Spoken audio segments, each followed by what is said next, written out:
শীতের কঠিন দিনগুলোতে অসহায় মানুষের মুখে হাসি ফোটাতে এগিয়ে এসেছে রানীগঞ্জ প্রয়াস ওয়েলফেয়ার সোসাইটির মহিলা শাখা নারী বন্ধন।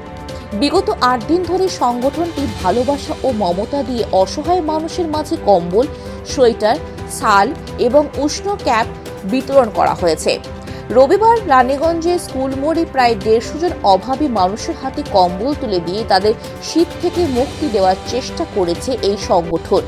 মানবিক এই উদ্যোগে ভালোবাসার উষ্ণ স্পর্শ পেয়ে সুবিধা বঞ্চিত মানুষদের মুখে ফুটেছে স্বস্তির হাসি। প্রয়াস সংস্থার প্রতিষ্ঠাতা পিন্টু গুপ্তা বলেন, আমাদের সংগঠনের লক্ষ্য শুধু ত্রাণ দেওয়া নয়, শীতের এই কঠিন সময়ে অসহায় মানুষদের পাশে দাঁড়ানো।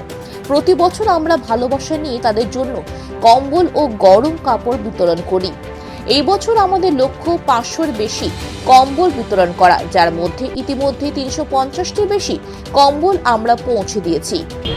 हम लोग की एक महिला शाखा है नारी वंदन, उसके तहत हम लोग ठंड में अलग अलग जगहों पर हमारे मेंबर्स अपने अपने इलाकों में जाकर कंबल डिस्ट्रीब्यूशन का काम कर रहे हैं और उसी कार्यक्रम को आगे बढ़ाते हुए आज हम लोग यहाँ पे स्कूल मोड़ में लगभग 150 ज़रूरतमंद महिलाओं और जितने भी पुरुष थे जिनको भी ज़रूरत थी कंबल की, उनको हम लोगों ने कंबल देने का काम किया है।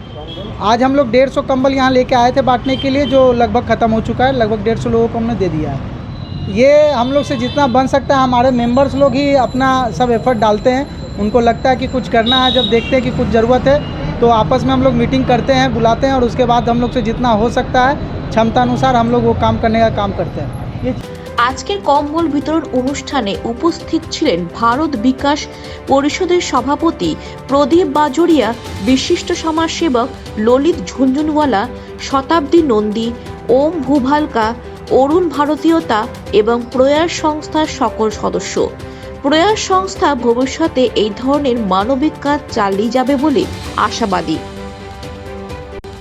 রানীগঞ্জ থেকে সমীর বাদ্যকরের রিপোর্ট, খবর বাংলা।